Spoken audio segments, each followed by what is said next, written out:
Welcome to another episode of the Fantasy Rabbit Hole Podcast. I am your host, CSD Fantasy. Hello, Fantasy Faithfuls, and welcome to another episode of the Fantasy Rabbit Hole Podcast. My name is CSD Fantasy, and I'm flanked by the one and only Nick Faber, and our special guest tonight, Bob Lung. How are y'all doing? Doing great, man. Thanks for having me on. Always an honor and always a privilege here to be with you guys, hanging out, talking some fantasy football. And tonight we're going to focus a little bit on consistency. So that's always always my favorite topic, of course.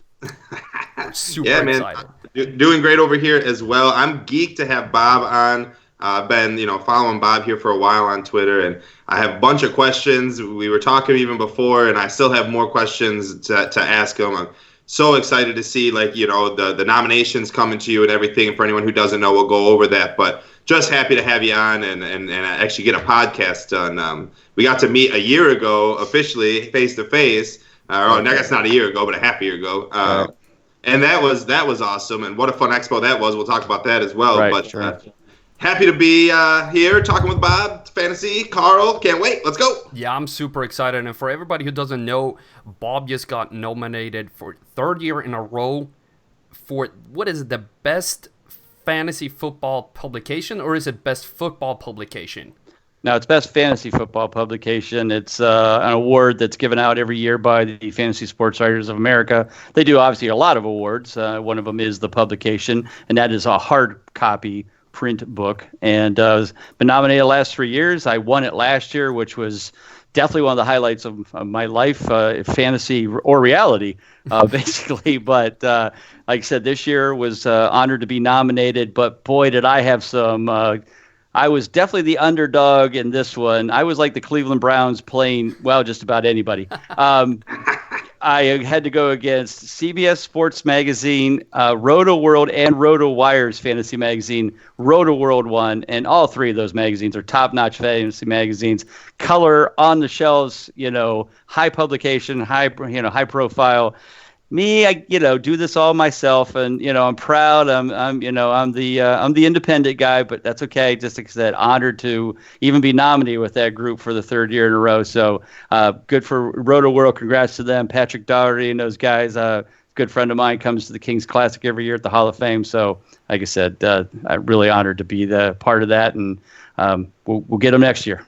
Yeah, you seem to have a very loyal fan club as well. You already have Rui Maurizio joining in the chat as well, and he says he's a huge fan of you, and he says you know that he's a big fan. So I want to welcome Rui to the show.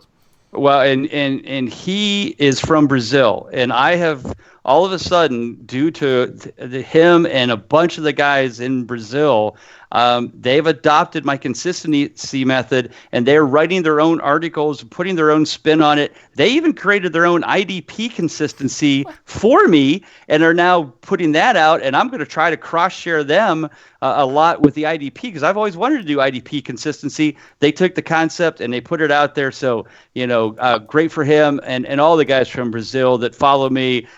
I think if I went to Brazil, I might actually get my own statue or something. I don't know, but I don't know if I'm at that level yet. I don't think they're gonna tear touchdown Jesus there over Brazil and put Bob Lung up. But time may come. It'll be you, Jesus, and Pele.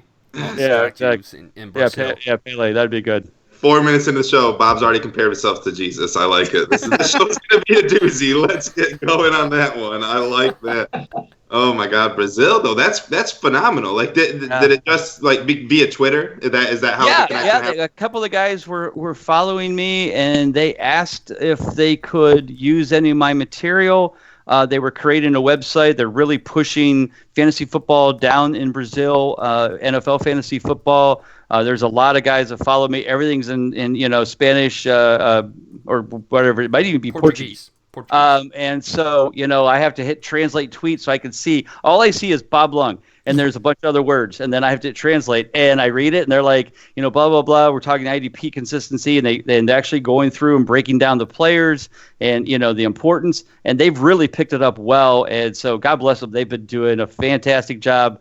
like I said, I'm just honored that, it's big enough when you hear somebody locally go, "Hey, Bob, I heard your stuff on the show," or "I love your stuff," and I'm always proud of that. But then all of a sudden, somebody from across the globe is following me, writing about it, and promoting it, and then improving it. That's what makes me really honored and proud, is the fact that they're improving on it. They're doing IDP. They want to learn and promote the stuff and show the benefit of fantasy football consistency. Like I said, it really humbles. Does that mean we need to start calling you Professor Bob Long here? Because it sounds like you're basically just a professor here, and they're like taking your information and they're like building on it, as a student should, Well, okay, we could go with that. I mean, it's a knockdown from Jesus, but all right, fine, I guess. Oh, that's right. That's right. Professor Jesus. All right, maybe not the same thing. Then this is how it starts, where just a bunch of memes are gonna start popping up with Bob just standing with the fingers and Jesus pose, and with like Gloria and everything. Before we go down a meme rabbit hole, I wanted to ask you a few questions, Bob, about this magazine though. When did you first start writing? Like maybe not per se this magazine, but writing like for fantasy football? I came up with the consistency concept in 2002. That year, I was on kind of like a bulletin board fantasy site. It was called Roto Junkie way back in the day. Real quick rabbit hole jump here. Out of that website from back in 2002, if you're a fantasy baseball guy, Jason Collette, Paul Spohr, all these guys were all friends of mine there, and we all kind of had our own niche in sport, and they went off to baseball, I went off to football, and now we're all, experts, and it's just amazing because we are all just a bunch of guys who just enjoyed playing. So I started writing for that site, just put some stuff out. Then actually was picked up by Creative Sports, which was owned by Lar Michaels, who just passed away recently, but was named to the Fantasy Sports Writers Hall of Fame. Great guy, gave me my first opportunity, got in my first national magazine with my articles that year on consistency, and just I've been through a bunch of sites, Fanball, Roto Experts, been in a bunch of magazines, and then about 5 years ago started my own website because kind of I felt like I was in my own little world and everybody else kind of didn't get it except me, and it was just fine. And then Professor 3 years ago, like I said, 3 years ago I started 4 years ago I started the magazine. 3 years ago I really started promoting it, and now I've been nominated 3 years, won an award, and now we just keep growing from here. So. Well, congrats again on that. And one other question real quick about the magazine, or maybe not about the magazine, but in regards to other people trying to break into the fantasy football writing community. Right. What's a piece of advice you would give to anyone listening who's like, nah, I don't think I could do that because I don't know as much as these guys, or I don't know how to write as well, or this or that and that. Like, what any advice for them? What got me really into this was trying to figure out why I wasn't winning. And, 2002, I was in my home league that had started in 1985. We were touchdown only. I had Sean Alexander, who had won the MVP and rushed for 15 touchdowns. My team went 7-7. I didn't make the playoffs. And at that point, I'm like, what the hell is the problem here? I got the second highest scoring team in the league. I got the freaking MVP at running back, and I'm 7-7. I didn't make the playoffs. And I looked and I went, oh, well, wait a minute. The one game, Sean Alexander rushed for 5 touchdowns on a Monday night. And another game he had 3, another game he had 2. So he had 2/3 of his touchdowns in 3 games out of the first 14 that I needed him regular season-wise. So I figured out if he had just 1 touchdown every week, I would have won 3 more games, made the playoffs, won the championship. There's where consistency came about. I'm like, well, if that applies to that, well, wouldn't it apply to all of the scoring methods? And what if we, so I just started I'm a CPA by day. So as a number cruncher, I started crunching numbers, started looking at stuff, got some help, long story short, help was, people who knew how to do databases and all that kind of stuff. And basically what came to what it is today is, being able to put in your own scoring method on the Big Guy Fantasy Sports website. You can see how consistent your players are in your scoring method, which was always the most important to me.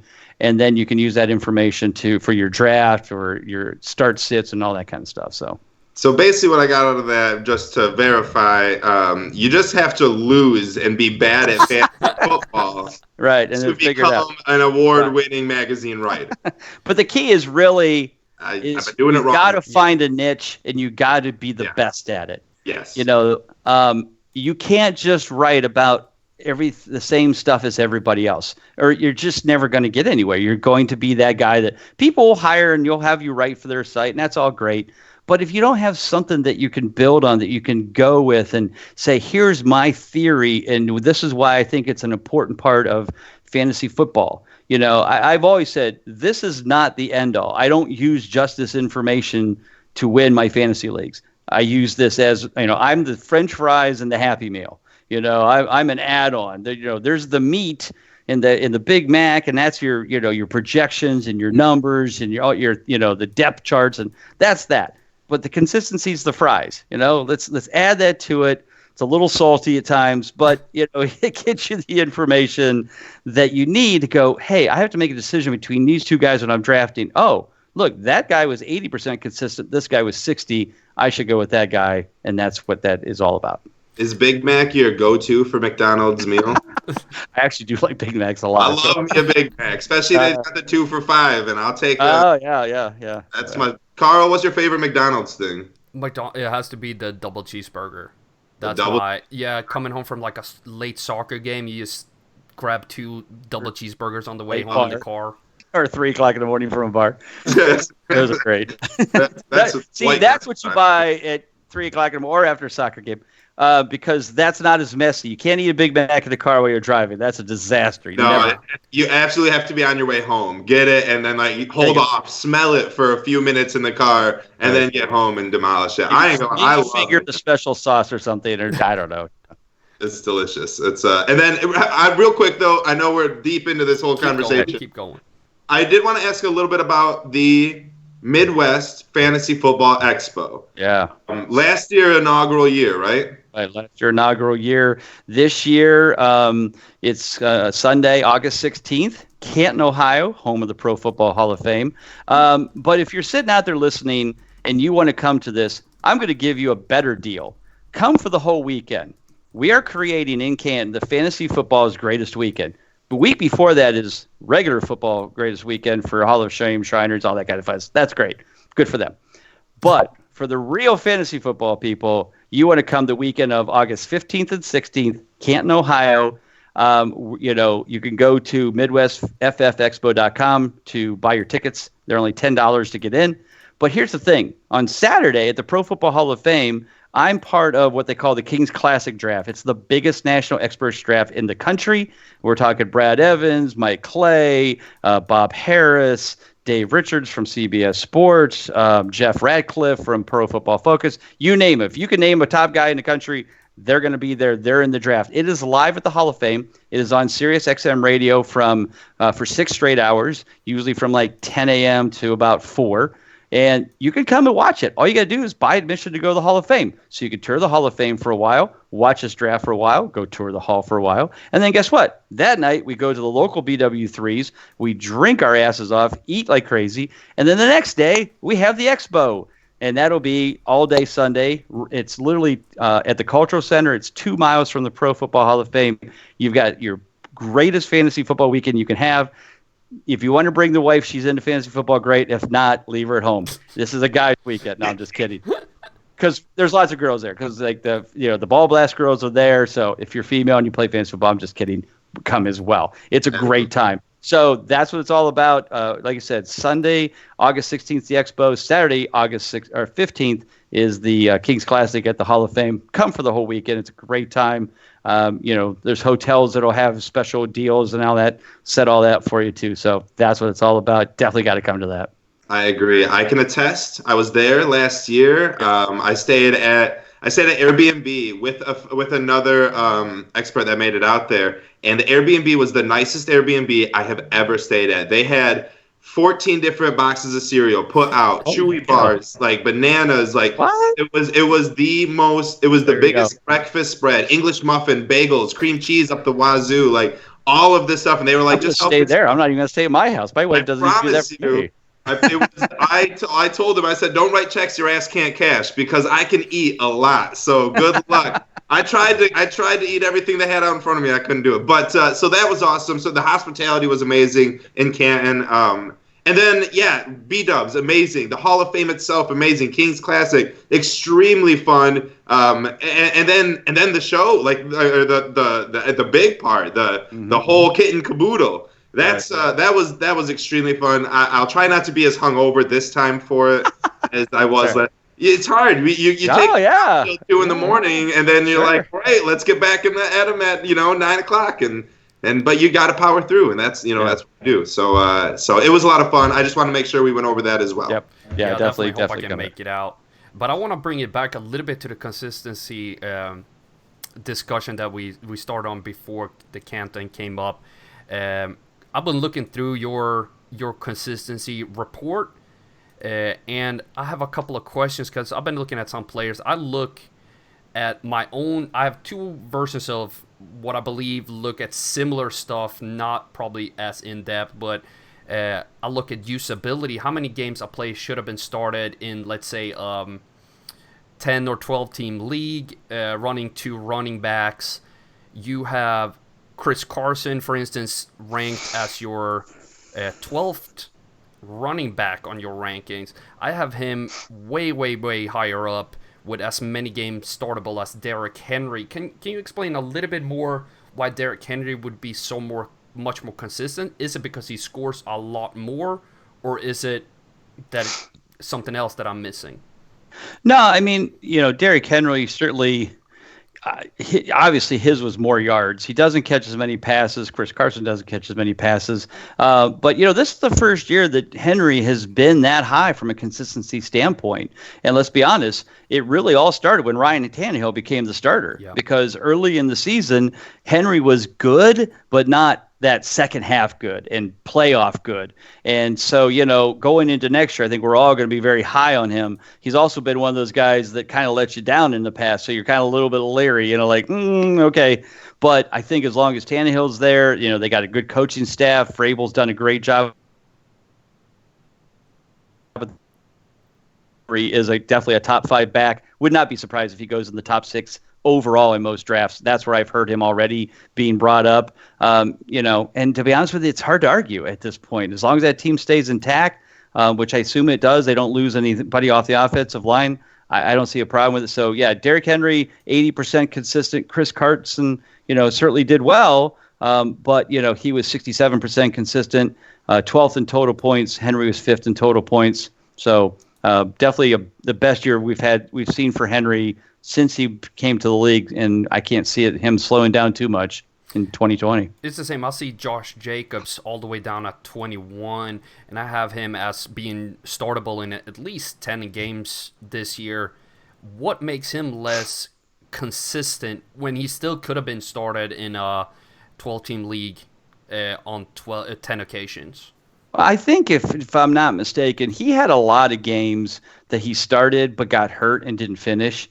He missed 3 games in full, but I think he had a couple games where he may have started but didn't finish the game because he got hurt. That's probably what hurt most of his consistency, and that's really going to be a key for him going into 2020. Can we trust this guy? He certainly has shown flashes of very much a lot of talent, a lot of great running ability. He can catch the ball at the backfield a little bit, but he couldn't stay healthy, and that's what we gotta. You talk about usability. This is what the concern is. Can Josh Jacobs play 16 games? If he can, he's a top 12 back. There's no question about it. But that's the key, and like you said, from a usability standpoint, that's what we have to hope we can rely on.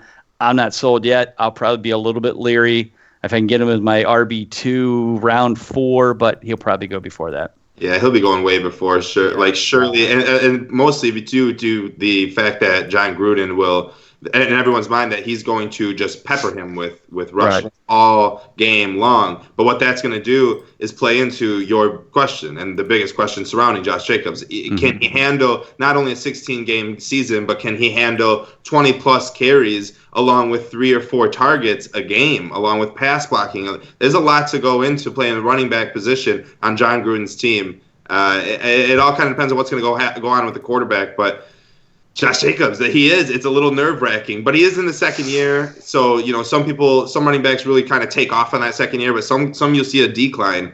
And I would be afraid for Josh Jacobs to be that person who gets the decline due to injuries early. It's a tough thing for Josh Jacobs, but he has proven when he gets 20 plus carries, he 120 yards every game, 2 touchdowns, He's an interesting fellow going in, but you're right. He's going to be going high. He's going to be a second-round draft pick, if not maybe an early third. Right. Do you want to spend for him at that point? Yeah, I'm a little leery right now, but we'll see. So would you rather spend, I'm going to toss another one out here, somebody you have extremely high is Aaron Jones, and I've been sort of having him in the same camp as Derrick Henry of boom bust, very low floor in my rankings. I know I mentioned Reese here in the chat, so I know some people who haven't been following me are joining in, so let me do a quick breakdown of the floor and ceiling rankings. I do the least amount of point I expect from a player on a weekly basis, so if he has a bad game, this is what he's going to score, and the ceiling is if he has a good game, this is what he's going to score. It's roughly a 16% chance that he'll be under the floor and 16% to be over the ceiling. So I have Aaron Jones with a floor of 4.8 on average throughout 2019, and Josh Jacobs at 6.2. For reference, Derrick Henry is in the middle at 8.7, and Zeke at 10.1. So with that, I would rather draft Josh Jacobs than Aaron Jones to get that 1.4 higher floor on those bad weeks. Where do you stand on Aaron Jones going into 2020? Right now, if you look at his numbers, what is going to happen for sure with most people is they're going to see he was number 2 in fantasy points, and they're going to put him way too high. Because and this is where I always feel like this is where this information is important. When you look at the consistency numbers and go, 69%, he was ranked 12th. I can't draft him that high. Now, could I love to have him as my RB2? Absolutely.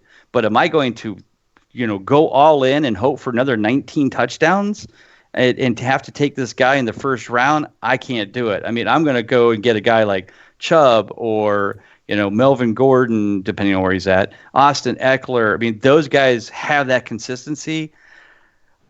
Aaron Jones didn't have it. When he did, he was big. He was a lot of big games that he had. But the problem is, as long as Jamal Williams continues to be in that backfield, Matt LaFleur loves to screw with it. I mean, to me, Matt LaFleur is basically the same as who's the coach from the Bears that can't seem to get anything right with his backfield.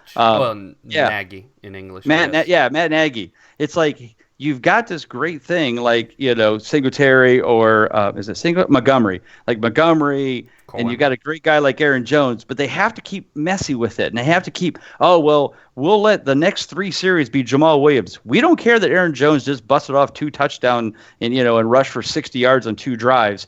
We'll just let him rest for a while. Well, that may be great for regular football, and it probably is for the Green Bay Packers, but it sucks for fantasy. And that's what you got to be careful is that, can you trust Aaron Jones when 70% is good, but it's not RB1 good? It's RB2, high RB2 good. I want my RB1 guy to be 80% or plus consistency-wise. If I'm not expecting that or getting that, that's not going to be worth it to me. And right now, Aaron Jones is not there, and I don't know if he'll get there unless Jamal Williams goes away from that backfield. We'll have to see. It's 100% accurate, in my opinion. I'll jump in real quick. 9 games under 60 yards rushing. Right. He had some targets. He had 7+ targets in 6 games, and that's what's going to save him in your PPR leagues. Right. But when he's only going to be getting 10 to 13 carries and 5 targets a game on average, that's not enough for you to go out there and spend your early second-round pick on someone like Aaron Jones, who's also we're going to expect and assume 16 touchdowns is not coming again. Right. We are going to see a massive touchdown regression. And let me throw out another thing. You got to believe that the Packers are going to go out and find a number 2 receiver for that team. You would think so, at least. And if they get that, then they're not using Aaron Jones as much out of the backfield. That's really where all his targets came from, is that they had nobody else to throw to. Jimmy Graham is a walking death. And the two guys that were supposed to be something, MVS and Allison, just couldn't do it. And so they've got to get a number 2 guy if they're going to take that step to get further in the playoffs and beat San Francisco. They've got to have somebody other than Devontae Adams that they can rely on, whether it's at tight end, whether it's at another 2 receiver, or both. I mean, Sternberg will take over at tight end, but they've got to find over. Yeah, they've got to find a wide. They have to find a wide receiver too, and if they do that, AJ Green would probably be a pretty good fit. That would be a fine idea. But then I think Jones takes a hit then in the target side. Yep, agreed. And add that. Is Aaron Rodgers okay with throwing that few touchdowns? Doesn't he want more passing touchdowns than rushing? I think Aaron Rodgers at a point in his life he wants to win one more Super Bowl so he can retire. Yeah. I don't think he cares about stats anymore like he used to. I think he wants to win. And they were winning, but when push came to shove and they got into a crunch against a good defense like San Francisco, they just could not do anything, and that's where they got beat. They couldn't stop the run either. That also didn't hurt. But for sure. But you mentioned a certain percent you look for in your first round pick. Did you say 80%? 80% for my running backs. If I'm going to get a guy, well, actually, both running backs or wide receivers, I want a guy that is either earned at least, at 80% at some point, or has the ability to be 80%.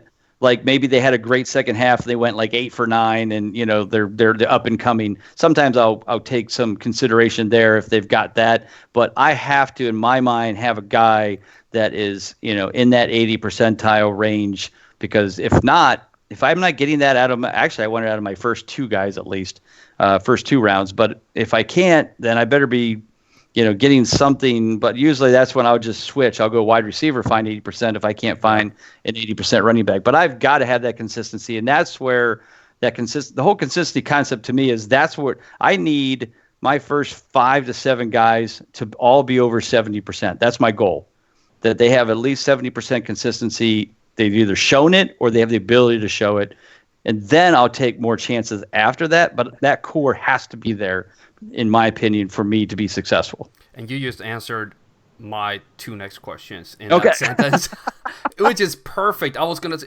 because you're preaching to the choir right now. I have a similar stuff with the floor and ceilings. My first 5 to 6 rounds, I go heavy floor. I want high safe players. I don't want to gamble on my first, second, third overall picks. I want to know. And then later on, I can go for boom or bust players later on in the draft and try to find value. But I love what you're saying. And like I said, you answered some of my questions here already. But my last one with the consistency for now, we're probably going to come back to it later in the show as well. But when creating the consistency rankings, do you only focus on the latest performances from like 2019, or do you go back and look at 2018 and before that into account as well? Because somebody like Matt Ryan, for instance, had a down year and then he has a bounce back. You can see that he's performed that in the past, but if you only look at the previous year, you might, undervalue him. How is your approach? Yeah. What I do is the consistency certainly is a bit of information. Last year's a bit of information. Year before is a bit of information. But the most important thing I want to look at is, all right, what has changed around that player? Because, again, a player can be super consistent. Let's say like Austin Eckler, all right, that's fine. So he was very consistent this year. But what if Melvin Gordon does stay and they go back to him being are they going to use them both? They've got, what if Phillip Rivers leaves? I mean, there's all kinds of things to think about. But what I think is important to look at if you want to go back a year or two is, have they maintained that consistency? So a guy like McCaffrey, Zeke, Barkley over the last couple of years, have they had some consistency in the past? Is it improving from year to year? I mean, that's how I kind of find my guys who are up and coming. Those guys are going to break out. Did they have a great second half? So I look at a lot of things. I don't just look at that number. Like I can look at a guy that's 50% consistent in here, like a Miles Sanders, and go, okay, 50% consistent. That's not bad, but it's not great. Yeah. But then you look at the second half and go, oh, he earned 5 out of 7 in his last 7 games. we've got a little bit of a trend here. Now this guy projects to be more of a 70% running back next year. Now I got him more as an RB2 guy for me versus a guy that's sitting at around 25 on this list because he's only 50% consistent. So look at a lot of little things, kind of put pieces together. And as I put the guide together, I'll kind of summarize that for people because I put the, what their last 3 consistency years of information have been, what their clutch games by week. So I can show, hey, this guy had a great second half or a great first half and then died off. So I put all that in the player profiles in the guide so that people can have bits of information that I can help them decide, or they can make their own decision of, I agree with Bob or I don't agree with Bob. And that's fine. That's what it's there for. Fantastic. I just love listening because it's so much stuff that I try to preach. I'm glad somebody else is out there preaching somewhat the same values and have been very successful in doing so. I would like to ask the people who are here. I truly appreciate it. You can ask us questions as well in the chat. If you have any question, you can direct them to me, Bob, or Nick as well. I would like to remind you as well to hit that like button and please share on social media. It helps us a ton with getting the word out there. Subscribe to the channel if you haven't done so, and check out the Patreon page down below for more exclusive content, and go to csdfantasy.com for more fantasy football content. But now I thought we should hit some news items.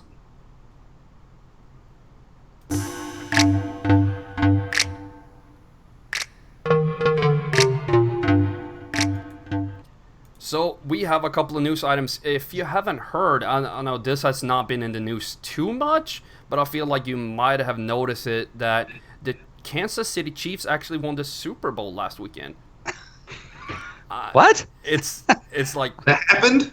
All I heard about was Shakira J-Lo. What was this other nonsense? Yeah, it was kind of like a show that happened around a strip. No, okay. They actually won the Super Bowl. I'm super happy. Nick was pounding the table for the 49ers hard, and I love that about him because he will not back down. And for a long period of time, it really looked like you were going to be right, and I was super scared, like, oh shit, I'm going to have to eat my hat on this one. And he's going to gloat in my face. But that didn't happen. No. Thoughts on the Super Bowl, Nick? Like, how do you feel about the champions and the losers? Yeah, it was a good game. I like the Super Bowl in general. It was a fun game to watch, especially because San Francisco was leading for a lot of it, and I did feel good about that. It started out just like I had predicted it. It was exactly how I thought the game was going to go. You could tell Pat Mahomes was a little pushy to start, and it wasn't until he made that long third down completion did he really find his confidence. Damian Williams came up dressed as the Hulk, and it was unbelievable to watch. He's just the best. He's the most consistent fantasy football rusher there is, or fantasy football playoff rusher there is. It's ridiculous. You get him into the playoffs, and he is a beast among kids. It's crazy. However, Kansas City came back, right? Like Pat Mahomes. The biggest takeaway for me is poor Kyle Shanahan. 2 Super Bowls, outscored 46-0 in the fourth quarter. That is tough. That is very tough. So the Super Bowl itself was awesome. Good, congratulations, Kansas City. I was a little bit more shocked by what I saw today before the parade on Twitter than the actual Super Bowl itself. It definitely seemed like defense was going to come out there and win, and they did. Like, Kansas City's defense stepped up when it mattered. When Jimmy Garoppolo had to win that game, he had that one throw, and that's what's going to differentiate Jimmy Garoppolo from being a good quarterback, or even a very good quarterback, to an elite one. You make that throw to Emmanuel Sanders down 24-20. You take a lead. The whole game could be different.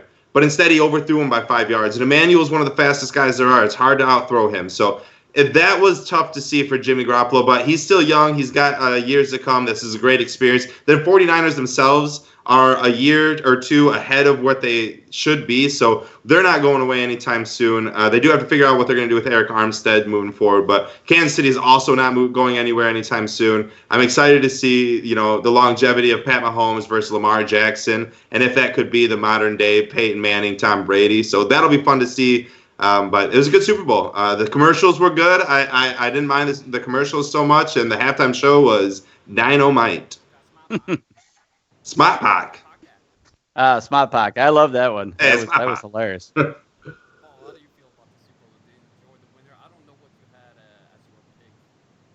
I was pretty much one of those guys that I would have been happy if either team won. I was excited for Kyle Shanahan. I don't think that's the last time we're going to see that team and him there in the Super Bowl.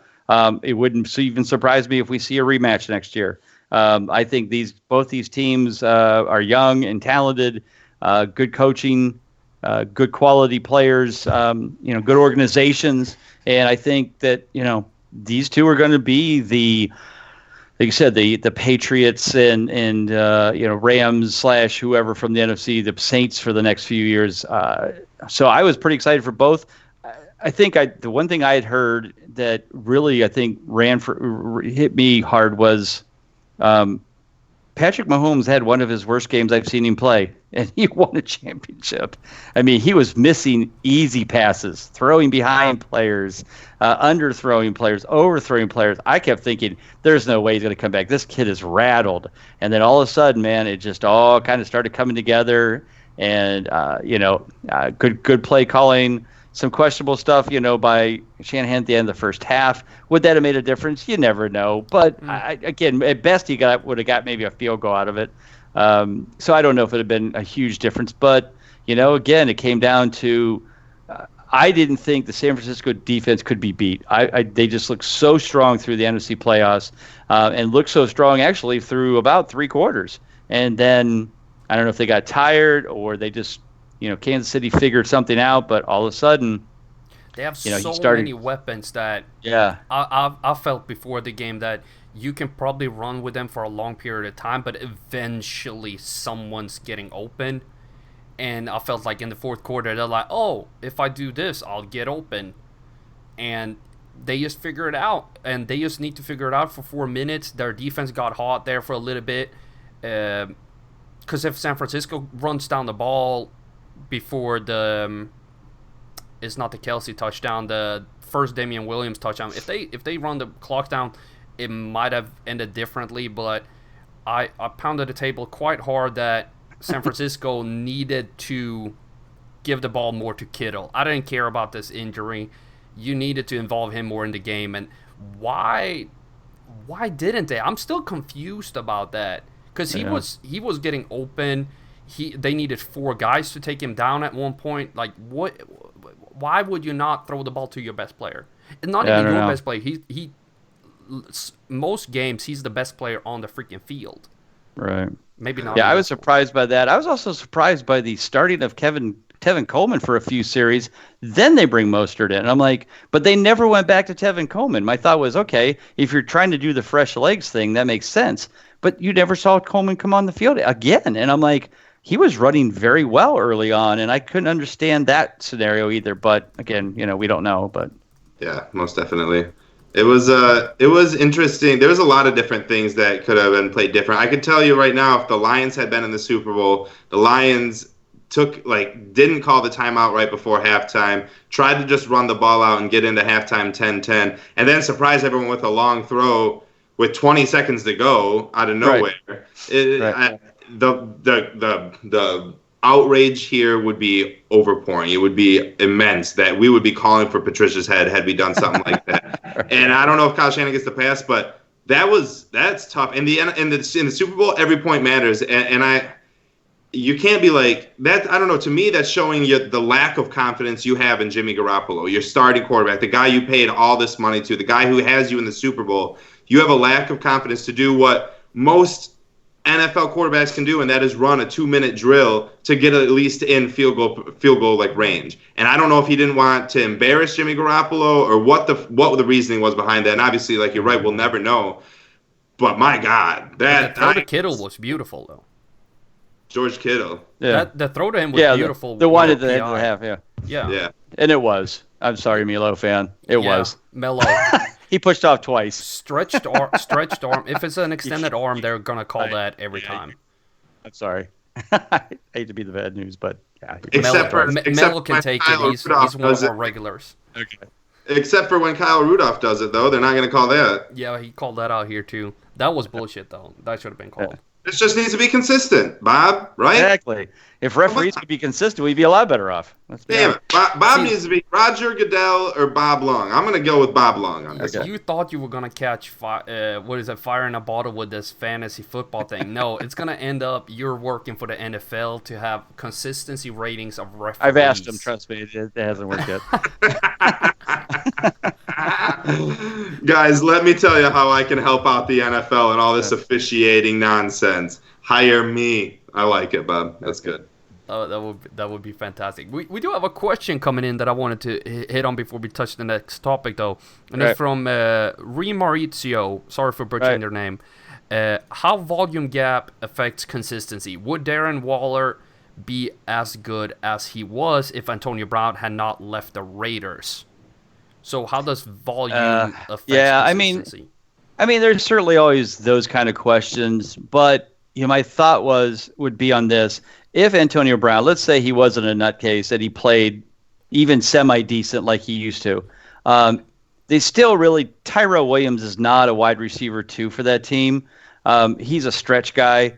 So I think that they would have used Williams as a stretch guy and used Waller and Antonio Brown underneath. I still think Waller would have been as effective. He might have been even more effective, maybe a little bit more consistent. Not that he did suck. He was 67 or 69% overall. But I feel like he would have been just as consistent. Maybe he wouldn't get as many points because he ended up third in total points. But I think he would have done very well.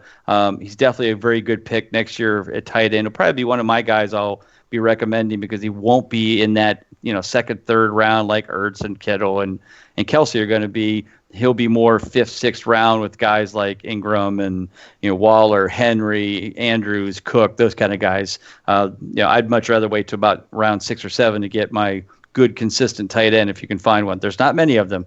You got to get them. You got to get them before that, or at least by that. But yeah. And what I would like to add to that, if you have Antonio Brown on that offense, most likely you will be in the red zone a few more times over the year, which should add a few more red zone targets to a big guy. Yeah, absolutely. So there's a lot that goes into stuff like this. It's so easy to think that subtraction means addition for somebody else in fantasy points, but it's not always the case. Yeah. Look, Derek Carr has been known to throw to his tight ends. Jared Cook had unbelievable years there, and it is consistent that Derek Carr will hit his tight end, and that's why Waller was such a big sleeper coming into the season, and he paid dividends. So he lived to exactly what we wanted him to do. Right. Lived up to. Yeah, and I'm actually it's weird, but I'm actually quite excited to draft Derek Carr next year. I've been looking at him as a sleeper quarterback. Tom Brady is not going to Las Vegas. I don't think so. He's been rumored to go to Las Vegas. Please don't. Who, Brady? I have heard that. I guess maybe not that. What was it? They've been rumored to make a push for Tom Brady. Is what it was. Oh, I would hate that because Derek Carr is one of the quarterbacks that has highest yards per completion to the short left zone, which is a zone that is very good to have high numbers in. And that's something that I look for in late round quarterbacks. It's not that I'm going to be drafting him before round 16 or anything, but in deeper leagues and stuff like that, he might be somebody to look into. Another one that I've been eyeing lately is Drew Lock, 37% to the short left zone. Ooh, yes. I love me some Lock. With 74% accuracy. That's nice. That's nice. But we have a couple of more news items to hit. We have roughly 15 minutes left of the show. So let's get cooking with Kareem Hunt, who's back in trouble. And this is back to the addition by subtraction. Just get him out of there so we can roll with Nick Chubb. Or is that just me?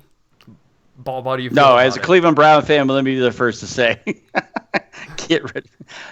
The thing is I really liked the signing originally, and then he's had now this is his second incident in the Cleveland area where he's basically been called out by the cops. He had that, just recently he got in a pushing match with a police officer, I think at their casino in downtown Cleveland. He's just a ticking time bomb. I mean, he's just, he's in the next Antonio Brown.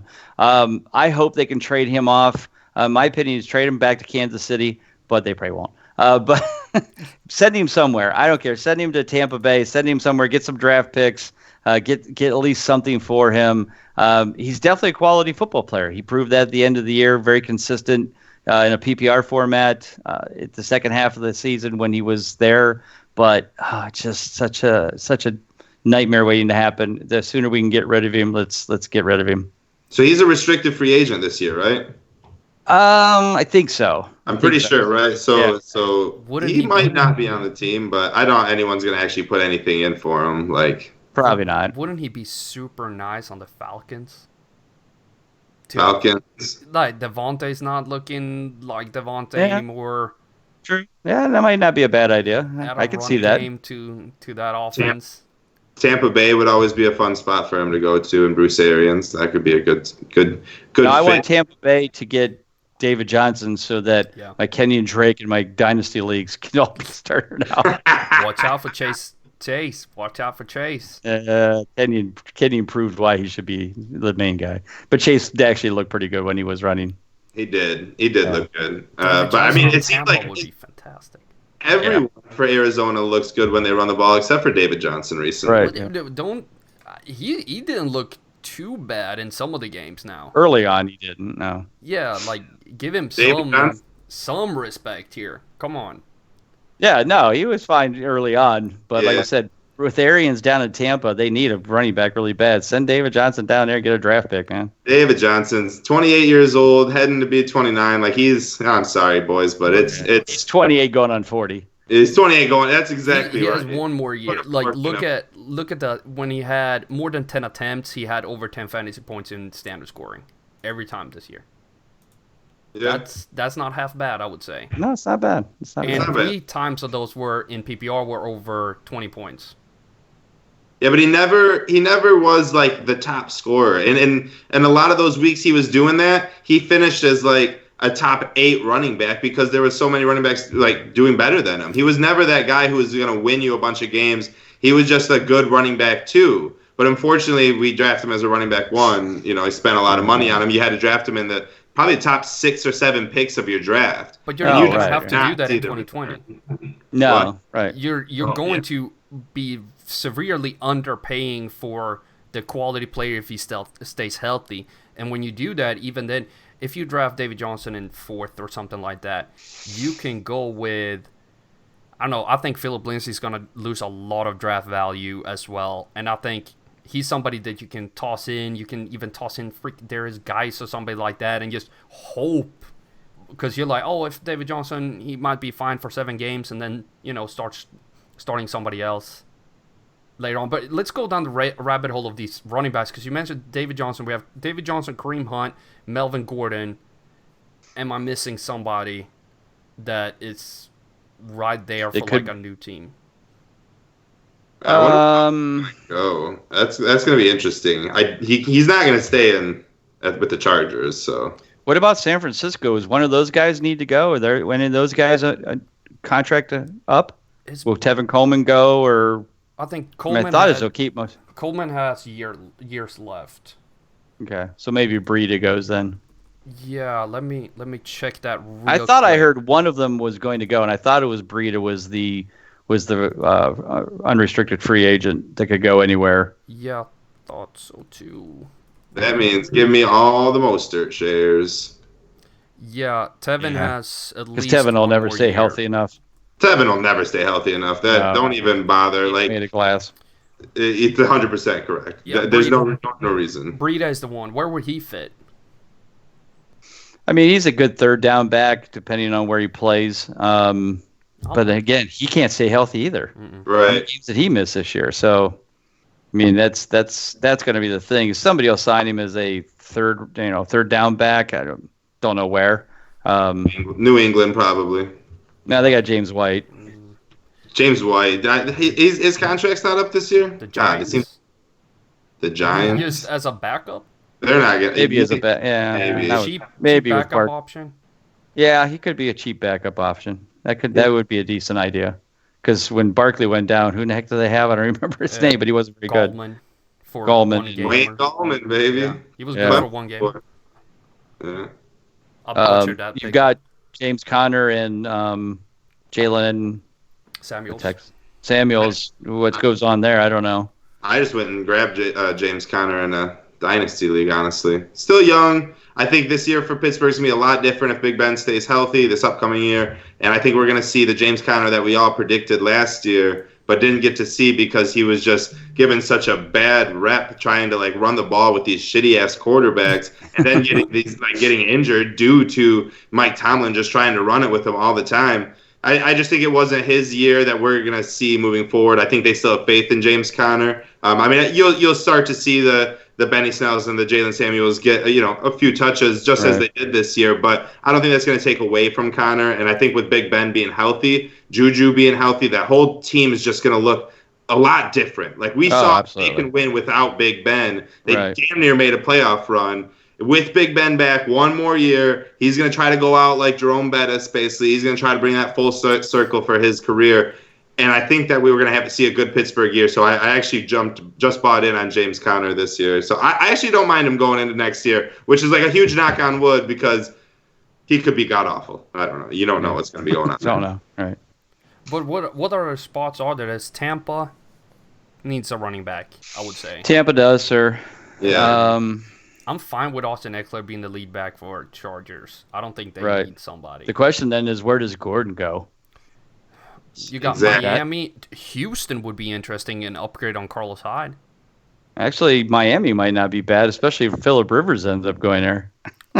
Please, Rivers, just retire. Please, just retire. Oh, that's right. No, he's got to go play for Tampa. That's right. That's what he's going to do. Yeah, he's going to go for Tampa. Where is Phillip Rivers on the consistency? 50%. And you know what? Phillip Rivers is the most consistent quarterback in the history of fantasy consistency. Every year, he's 50% consistent. It's consistently the most boring, consistent guy. Every year, he's 56, 50, 48, 56, 50, 48. Literally doesn't move 4 spots. I mean, if you're looking for trending, he's a trender. If you want a guy that actually is worth something, don't draft him. Thank you. Get on the Phillip Rivers hate bandwagon when you can. Phillip Rivers is the man. Maybe not in fantasy football per se. There's too much ups and downs. Grab the guy. Before last season, he consistently finished as a top 12 quarterback every year. Oh, yes. I want my quarterback to be tall. Look at the book. Hold it up. Phillip Rivers, 2016, 50% consistent. 2017, 56% consistent. 2018, 56% consistent. And 2019, 50% consistent. I rest my case. How would you why would you want that as your quarterback in fantasy? I haven't drafted Phillip Rivers ever, and yet every year I see him go in the top 12 because somebody's but he was sixth in total. He finishes in the top 12. He finishes in the top 12 in total. And that's what people look at. And it's terrible. That's why they're losing. Yeah. That's why 7-7, 2002. Right. Exactly. Shit. Yeah. You can go. Jared Goff has 69%. Now I think he's terrible too. I think he's gonna go down. But Josh Allen 69. There's so many players who just way more consistent than Phillip Rivers and are gonna score more fantasy points than Rivers. Andy Dalton was more consistent than Phillip Rivers, for God's sakes. I love me some Dalton. Dalton is the prime meridian of average.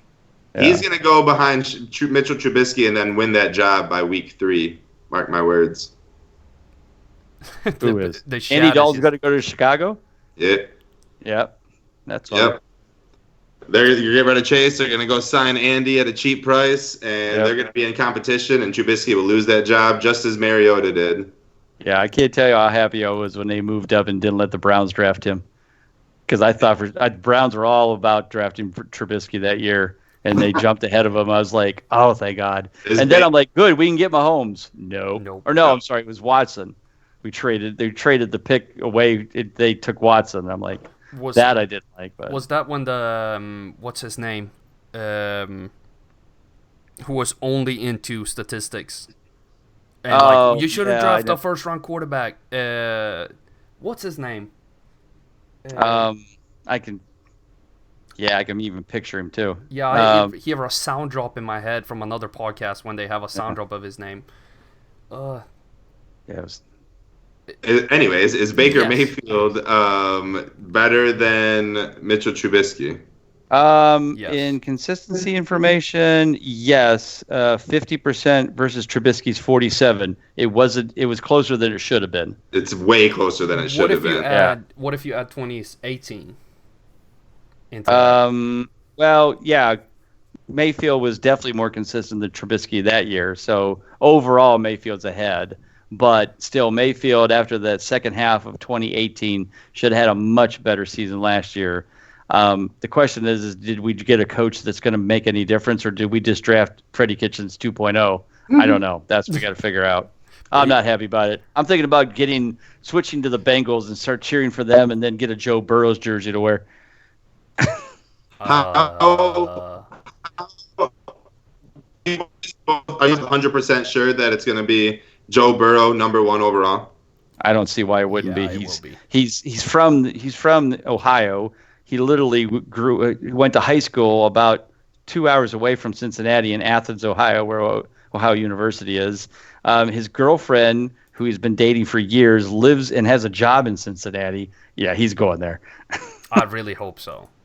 I would hope so too, because I was watching NFL Network today, and James Jones goes on about how he thinks it's gonna be Chase Young overall, number 1 overall. No, don't be. No. And I was like, do people think this? Like, who's saying this right now? No, nobody's saying that except him. Nobody. Like, look what Mahomes has done for the Chiefs. Look what Watson's done for Houston. Look what Lamar Jackson has done for the Ravens. Like, when you have the guy, everything just seems easy, and fans just love it. Look what Johnny Manziel did for the Browns. Yeah, just money sign everywhere, and everyone's. Oh, I'm so glad. I know you can't see me, Bob, but I'm wearing a Cowboys cap. Zach Martin for life. Zach Martin. When there was like Jerry wanted Manziel and everybody else in the room like, no, we're getting Zach Martin. He's the best player. Exactly. Thank you. That worked out. For sure. Real good. Before we sign off, though, we did a show last week with Nate Hamilton. I want to shout out. We did Prize Picks, which we can't unfortunately do with you, Bob, because there's no games. But usually 30 long weeks, boys. We have Prize Picks, which is a daily fantasy football site. Well, you can actually play a lot more games there. But with our friends at Prize Picks, you can turn the fantasy sports knowledge you have, or we have, into cold hard cash. No sharks, no endless hours of research. It's just you against the projections. You just go over or under correctly on a player's fantasy point projection to win, and you can use promo code CSD when you sign up. But I did. Oh, you did. Thank you, Bob. Yeah, and I used your code. And then they told me I was from Ohio and that I can't play. But I appreciate you. Yep. So I'm in as soon as we get this approved this year, which I think they're planning on doing the sports book this year. Then I think all that stuff will open up for me. But I'm signed up under CSD though. He signed up, people, and we did a bunch of picks for the Super Bowl. We would love to have you on another time, Bob, where we can do this with you as well to go over under. And we did a bunch of picks, and yours truly won again with 5 correct, tied with Nate and Nick in second place. At 4. Nice. So we did the best one I want to shout out is Travis Kelce. You had him, you didn't even go over under, Nick. You said 17.5 and he scored 16.5. It literally was just one reception away. So that wouldn't have been awesome if I would have predicted that on the nose. And I was like, I don't need an over or under. He's gonna have 17.5 points on the dot. 16.5. And then I don't know how many times they showed Patrick Mahomes' girlfriend on the screen, actually. Or Nick's girlfriend. He's there, yeah. One time. Time. What was the over/under? Hi, hon. She walked away. She was like, "I'm sorry." Walked away. And before we sign off, I would like to Bob, where can people find more of you? Plug your shit. Plug my shit. Wow. Okay, here we go. So, website, bigguyfantasysports.com. Check it out. All the consistency for football. I wrote my articles for the consistency awards for the NFL. for NFL fantasy. So make sure you check those out this week. And oh, by the way, if you play fantasy baseball, and maybe some of you do out there, we just are coming out this weekend with fantasy baseball consistency reports. Just like we have for football, if you play in head-to-head points leagues, you can now see the consistency of all the players in Major League Baseball, and you can see how consistent they were last year. You can change the scoring method to fit your league, just like we did for football. We're doing it for baseball, guys. So if you're a baseball guy out there, it's coming out this weekend. It will all be live, all the articles, all the preseason reports. You can download them into your Excel. It's going to be awesome. Yes, so baseball guys, listen up for that one. So that's super cool. You're the first time I ever even brought this out. So there's no going back from this. You can even say that it's uncomebackable. Literally the first time we've even brought it out. So of course, fantasy football's greatest weekend will be the weekend of Saturday and Sunday, August 15th, 16th, Canton, Ohio. You need to be there. Whoever you are out there listening, come into town, get a hotel. It's very inexpensive. The hotel's like $100 a night or $110 a night. Or you can stay at the awesome Airbnb. Nick will put you up, sleep on his couch, free breakfast, all you can eat. Be fantastic. But come in for that. MidwestFFExpo.com. You can get your tickets for that. They're only $10. Get them ahead of time, and you don't even have to wait in line when you get there. That'll be cool. But hang out with us all weekend. Party with us at BW3s. It's a great time. You can meet all the favorite experts, including these three guys right here, because I know that Carl is coming to town. He is coming up from Atlanta for this because he knows it's going to be so awesome. So make sure you do that as well. Hopefully. Other than that, of course, the Fantasy Football Consistency Guide 2020 will be out May 1st. I'm currently working on that not as we speak, but doing it right now. So as we're doing this podcast, I'm literally typing numbers, I'm not even paying attention. So that's all the cool stuff. And Rio, thanks for listening. Appreciate you listening all the way from Brazil. So that's super cool. And thanks for all the guys in the chat room. Thanks to you guys for having me. Always a pleasure, always an honor. And hopefully we'll do this again maybe in a couple of months. Fantastic. Nick, plug your Twitter handle one more time. Hey, if you have not followed me already, please do. It's on Twitter at Nick Faber, NFL. Quite easy to find. I get drunk. I'll send out tweets. So if you don't like some of them, I apologize. But most of them are all fantasy football related.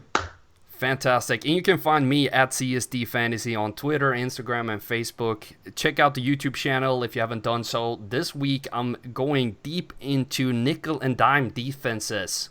That's not really fantasy related, but I love to spread some football knowledge out there. You can also check out my latest video here on the YouTube channel with Mecole Hardman and why he's making the leap into fantasy relevancy in 2020. Go over to csdfantasy.com for more usability charts that have been on your screen this entire time, just flashing by. You have David Johnson on screen right now. Down here below me, there's plenty more where that come from on csdfantasy.com. But I want to thank everybody for joining me here today. Bob, fantastic to have you on. Nick, a pleasure as always. Signing off for the Fantasy Rabbit Hole is Nick Faber, CSD Fantasy, and Bob Lung. I'll see you next time. Peace out, boys.